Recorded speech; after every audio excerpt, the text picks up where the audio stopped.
இருக்கேன். ஸோ இப்போ நான் ஸ்விட்ச் ஆன் பண்ணுறேன். ஸோ நீங்களே பாருங்கள், செம சூப்பராக ஓடுது.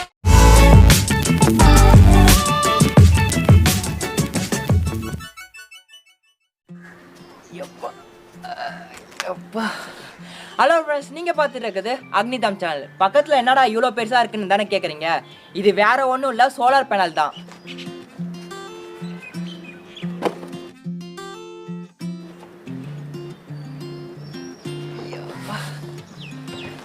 அளவை நீங்களே பார்த்துருப்பீங்க. இது மொத்தம் எத்தனை கிலோகிராம்னா 10 கிலோகிராம். இது கிட்டத்தட்ட என்னோட ஹைட்டுக்கு ஈக்குவலாகவே இருக்குன்னு சொல்லலாம். நாம் இந்த சோலார் பேனலை நம்ம ஏற்கனவே ஏர் கூலர் செஞ்சோம்ல, அதில் கனெக்ட் பண்ணி செஞ்சு காமிக்க போகிறோம். அதுக்கு முன்னாடி இந்த சோலார் பேனலோட ஃபுல் அன்பாக்சிங் அண்ட் ரிவ்யூவை பார்க்க போகிறோம். இந்த வீடியோ பார்க்கறதுக்கு கொஞ்சம் வித்தியாசமாக இருக்கும். ஸோ இந்த வீடியோவை ஸ்கிப் பண்ணாமல் ஃபுல்லாக பாருங்க. வாங்க ஃப்ரெண்ட்ஸ், எப்படி செய்யுதுன்னு பார்க்கலாம். நைஃபை யூஸ் பண்ணி நம்ம இந்த ஃபர்ஸ்ட் டேப்பெல்லாம் கட் பண்ணிக்கலாம்.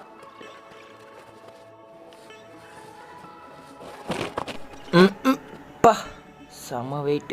ஒரு வழியாக நம்ம சோலார் பேனலை பாக்ஸில் இருந்து வெளியில் எடுத்தாச்சு. இப்போ நாம் வச்சிருக்க சோலார் பேனல் லூம் சோலார் பிராண்டோட 180 வாட் உள்ள 12 வோல்ட் பவர் தர மோனோ கிறிஸ்டலின் சோலார் பேனல். ஆக்சுவலாக சோலார் பேனல்ல 3 டைப்ஸ் இருக்கு: monocrystalline, polycrystalline, thin film solar panel. Thin film solar panel எங்கெங்கெல்லாம் யூஸ் பண்ணலாம்னா கப்பலில் யூஸ் பண்ணலாம். இந்த மாதிரி வளைவு தன்மையாக இருக்கிற இடத்துலலாம் thin film solar panel use பண்ணலாம். அதுவே polycrystalline solar panel, monocrystalline solar panel எல்லார் வீட்லையுமே யூஸ் பண்ணலாம் பவர் ப்ரொடியூஸ் பண்ணுறதுக்காக. இந்த 2 டைப்ல இருக்க சோலார் பேனல்ல எது பெஸ்ட் சோலார் பேனல் என்ன கேட்டா மோனோ கிறிஸ்டலின் சோலார் பேனல் தான் பெஸ்ட் நான் சொல்லுவேன். அதுக்கு காரணம் மோனோ கிறிஸ்டலின் சோலார் பேனல் கொஞ்சம் ஸ்பேஸ்ல அதிகமான பவர் ப்ரொடியூஸ் பண்ணும். ஆனா பாலி கிறிஸ்டலின் சோலார் பேனல் அப்படி இல்ல. இதை தாண்டி இந்த 2 டைப்ல இருக்க சோலார் பேனல்லையும் நிறைய டிஃபரன்ஸ் இருக்கு. அந்த டிஃபரன்ஸ் உங்களுக்கு வேணும்னு வச்சீங்கன்னா கமெண்ட் பண்ணுங்க. நான் கூடிய சீக்கிரம் வீடியோவா பண்ணி போட ட்ரை பண்றேன். இவங்க கிட்ட இந்த வாட்ல மட்டும் சோலார் பேனல் இல்ல, இதோட அதிகமான வாட்ல சோலார் பேனலும் இருக்கு, இதை விட கம்மியான வாட்ல சோலார் பேனலும் இருக்கு. இவங்களோட வெப்சைட் லிங்கை டிஸ்கிரிப்ஷன்ல கொடுக்குறேன். உங்களோட தேவைக்கு ஏற்ற மாதிரி நீங்க சோலார் பேனலை வாங்கிக்கோங்க.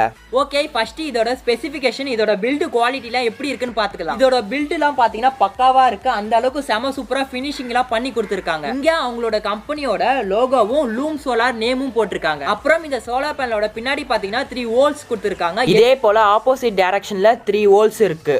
எதுக்குன்னா இந்த சோலார் பேனலை ஸ்டாண்ட்ல ஃபிக்ஸ் பண்ணி நிக்க வைக்கிறதுக்காக. ஃப்ரெண்ட்ஸ், இந்த சோலார் பேனலை 30 ல இருந்து 45 டிகிரிக்குள்ள ஒரு ஆங்கிள் வச்சு ஸ்டாண்ட்ல ஃபிக்ஸ் பண்ணாதான் சோலார் பேனலோட மேக்ஸிமம் எஃபிஷியன்சி இருக்கும். சோ அத பத்திலாம் ஃபிக்ஸ் பண்றப்போ இன்னொரு வீடியோல எக்ஸ்பிளைன் பண்றேன். இந்த சோலார் பேனல்ல இருந்து வர wire heat resistant DC wire, அதாவது ஹீட் பண்ணாலும் இந்த வயருக்கு எதுவுமே ஆகாது. இப்போ நான் ஹீட் பண்ணி காமிக்கிறேன், நீங்களே பாருங்க.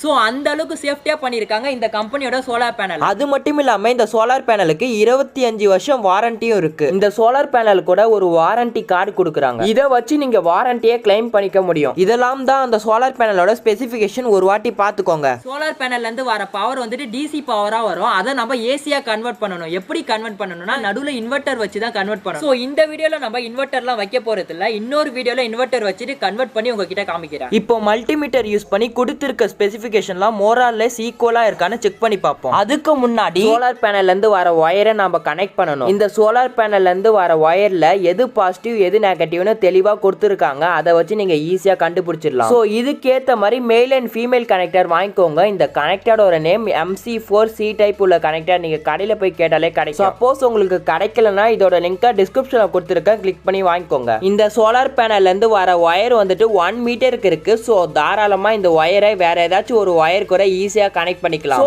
எந்த விதமான டிஸ்டர்பன்ஸும் இருக்காம நீங்க ஈஸியா கனெக்ட் பண்ணிக்கலாம். ஓகே, இப்போ இந்த கனெக்டர்ல எப்படி வயர் கனெக்ட் பண்றதுன்னு பார்க்கலாம். MC4T டைப் உள்ள இது மெயில் பார்ட், இது ஃபீமேல் பார்ட். மெயில் பார்ட்டுக்கு பெரிய பின்னா வரும், அதுவே ஃபீமேல் பார்ட்டுக்கு சின்ன பின்னா வரும். ஸோ இந்த 2 பின்னை பார்த்தாலே உங்களுக்கு டிஃப்ரென்ஸ் தெரியும்னு நினைக்கிறேன். பெருசா இருக்கிறது மெயில் பார்ட், சின்னதா இருக்கிறது ஃபீமேல் பார்ட். உங்களுக்கு தேவையான அளவுக்கு டிசி ஒயர் வாங்கிக்கோங்க. ஒயர் வாங்குறப்ப இதே போல சேஃப்டி ஒயரா வாங்கிக்கோங்க. ஏன்னா நம்ம இந்த சோலார் பேனலை கிட்டத்தட்ட 25 வருஷம் யூஸ் பண்ண போறோம். ஸோ ஒயர் வாங்குறப்ப சேஃப்டி ஒயரா வாங்குறது தான் பெஸ்ட். அப்போதான் சின்ன பசங்க மாடிக்கு வந்தாலும் சேஃபாவும் இருப்பாங்க, அந்த ஒயரால எதுவும் ஆகாது. ஒயர் ஸ்டிஃபரை யூஸ் பண்ணி மேல இருக்க இதை எடுத்து அப்புறம் இந்த ஒயரை லைட்டா டர்ன் பண்ணிக்கோங்க. அந்த ஒயரை கொண்டு போயிட்டு MC4 கனெக்டர் பின் குள்ளார இதே போல வச்சிட்டு இந்த இடத்தை மட்டும் கட்டிங் பிளேடை யூஸ் பண்ணி நல்லா மடக்கி விட்டுக்கோங்க. ஒயர் வெளியில வராத அளவுக்கு நல்லா மடக்கி விட்டுக்கோங்க. மடக்கிறப்ப இந்த இடத்த மட்டும் தான் மடக்கணும், மேல இருக்கிற இடத்த மடக்க கூடாது. அப்படி மடக்குனீங்கன்னா இந்த பின்னே வீணாயிடும். சோ பார்த்து சேஃபா மடக்குங்க. அப்புறம் இந்த இடத்துல சால்டரிங் பேஸ்ட் லைட்டா தடவிட்டு சால்டரிங் வச்சிருங்க.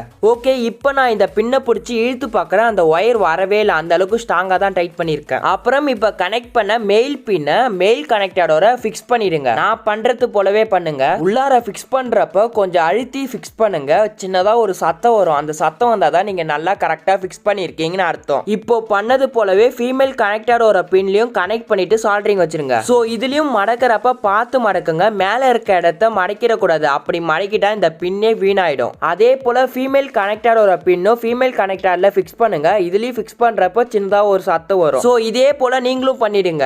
சூப்பர். இப்போ நம்ம ரெண்டு ஒயரையும் கனெக்ட் பண்ணியாச்சு. ஓகே, இப்போ இந்த ஒயரை அந்த சோலார் பேனல்ல கனெக்ட் பண்ணிக்கலாம். மேலுக்கு ஃபீமேல் கனெக்டர் வச்சு இதே போல ஃபிக்ஸ் பண்ணுங்க. அதே போல ஃபீமேலுக்கு மேல் கனெக்டர் வச்சு இதே போல ஃபிக்ஸ் பண்ணுங்க. ஓகே, இப்போ நம்ம இந்த ஒயரை கனெக்ட் பண்ணியாச்சு. இப்போ இந்த சோலார் பேனல்ல இருந்து வர பவரை மல்டிமீட்டர்ல கொடுத்து எவ்வளவு பவர் வருதுன்னு செக் பண்ணலாம். இப்போ டைம் வந்து ஆஃப்டர்நூன் 2:30 ஆகுது. இப்போ எவ்வளவு வெயில் அடிக்கணும் உங்களுக்கே தெரியும். ஸோ இந்த வெயில்ல சோலார் பேனல்ல இருந்து எவ்வளவு பவர் வருதுன்னு உங்ககிட்ட மல்டிமீட்டரை யூஸ் பண்ணி செக் பண்ணி காமிக்கிறேன். ஸோ இந்த டைம்ல செக் பண்ணி பார்த்தப்போ கிட்டத்தட்ட 20.8, 20.9, 21 வச்சுக்கோங்க. அவ்வளோ வோல்டேஜ் கிடைக்குது அந்த சோலார் பேனல்ல இருந்து. அவங்க மேக்ஸிமம் வோல்டேஜ் எவ்வளோ வரும்னு கொடுத்துருக்காங்கன்னா 19.95 வரும்னு கொடுத்துருக்காங்க. வோல்டேஜ் பொறுத்த வரைக்கும் அவங்க சொன்னதை விட அதிகமாக தான் கிடைக்குது. இப்போ நான் உங்களுக்கு ஆம்பியரை செக் பண்ணி காமிக்கிறேன். ஆம்பியரை செக் பண்ணுறப்போ 5.5 காமிக்குது. ஆனால் அவங்க சொல்லியிருக்க மேக்ஸிமம் ஆம்பியர் எவ்வளோனா 9.53 சொல்லியிருக்காங்க. இந்த இடத்துல உங்களுக்கு ஒரு டவுட் வரும், மழை வந்தால் இந்த சோலார் பேனல் ஏதாச்சும் வீணாயிடுமான்னு.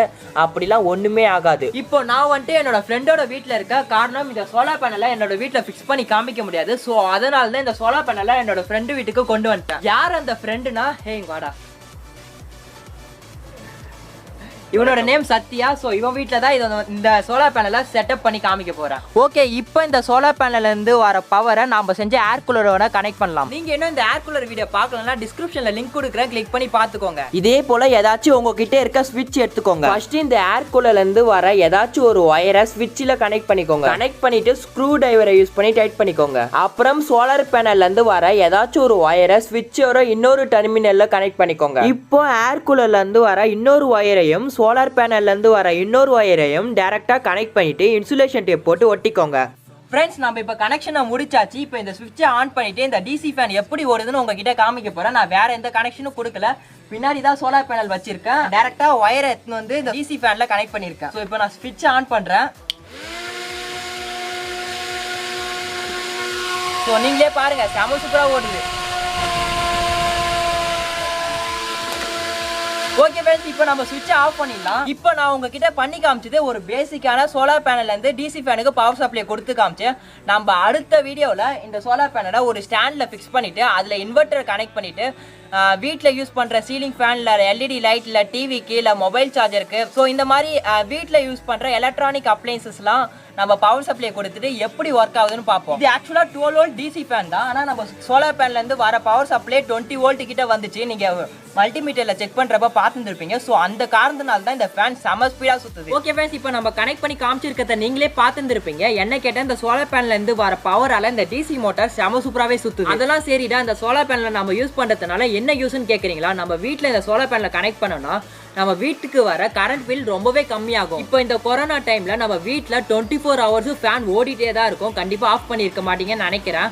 ஸோ அந்த டைம்ல இந்த சோலார் பேனலை வச்சுட்டு நம்ம பவரை எடுத்தோம்னா கரண்ட் பில் ரொம்பவே கம்மியாகும் நான் நினைக்கிறேன். நீங்க என்ன நினைக்கிறீங்க கமெண்ட் பாக்ஸ்ல கமெண்ட் பண்ணுங்க. அது மட்டும் இல்லாம இந்த சோலார் பேனல்ல ரோட்ல இருக்க அந்த தள்ளு வண்டியில எல்லாம் கனெக்ட் பண்ணிட்டு மேல வச்சுட்டு நம்ம யூஸ் பண்ணனா ரொம்பவே அவங்களுக்கு யூஸ்ஃபுல்லா இருக்கும். இந்த சோலார் பேனல் நீங்க வாங்கணும்னு நினைச்சீங்கன்னா டிஸ்கிரிப்ஷன்ல லிங்க் கொடுத்திருக்கேன், கிளிக் பண்ணி வாங்கிக்கோங்க. இது பேரு செல்ஸ்னு சொல்லுவாங்க. இந்த சோலார் பேனல்ல மொத்தம் எத்தனை செல்ஸ் இருக்குன்னா 36 இருக்கு. சோலார் பேனல்ல நீங்க இன்வெர்டர் கனெக்ட் பண்ணிட்டு இன்வெர்டரோட நீங்க பேட்டரியை கனெக்ட் பண்ணிட்டீங்கன்னா நைட் டைம்லயும் சோலார் பேனலோட பவரை நீங்க யூஸ் பண்ணலாம். ஸோ அப்போ கரண்ட் பில் ரொம்ப கம்மியாகவும் உங்களுக்கே தெரியும்னு நினைக்கிறேன். நான் கூடிய சீக்கிரம் அந்த மாதிரி கனெக்ஷன்ஸ்லாம் எப்படி பண்ணணும்னு வீடியோவா பண்ணி ட்ரை பண்றேன். அப்படி இல்லாட்டி யாராச்சும் இந்த சோலார் பேனலை ஃபிக்ஸ் பண்ணி இருந்தாங்கன்னா அவங்கள தேடி கண்டுபிடிச்சி அவங்க எந்த மாதிரி ஃபிக்ஸ் பண்ணியிருக்காங்கன்னு சொல்லிட்டு பார்த்து அதை உங்களுக்கு வீடியோவா பண்ணி ட்ரை பண்றேன். ஓகே ஃப்ரெண்ட்ஸ், இந்த வீடியோ பிடிச்சிருந்தா லைக் பண்ணுங்க. இந்த வீடியோ மறக்காம உங்க ஃப்ரெண்ட்ஸோட ஷேர் பண்ணுங்க. உங்களுக்காக தான் இவ்வளோ பெரிய சோலார் பேனலை வாங்கி புதுசா ஏதாச்சும் ட்ரை பண்ணணும், பெருசா ஏதாச்சும் ட்ரை பண்ணணும்னு சொல்லிட்டு ட்ரை பண்றேன். ஸோ மறக்காம இந்த வீடியோ உங்க ஃப்ரெண்ட்ஸோட ஷேர் பண்ணுங்க. ஏதாச்சும் கமெண்ட் பண்ணணும்னு நினைச்சீங்கன்னா கீழே இருக்க கமெண்ட்ஸ்ல கமெண்ட் பண்ணுங்க. நீங்க இன்னும் அக்னி தமிழ் சேனல் சப்ஸ்கிரைப் பண்ணலையா? சப்ஸ்கிரைப் பண்ணிட்டு பக்கத்தில் இருக்க பெல் சிம்பலை அமைக்கிட்டு மேலே இருக்க ஆல் டிராப்ஸை கிளிக் பண்ணீங்கன்னா நாங்கள் போடுற வீடியோ உங்களுக்கு நோட்டிஃபிகேஷன் வரும். Bye friends.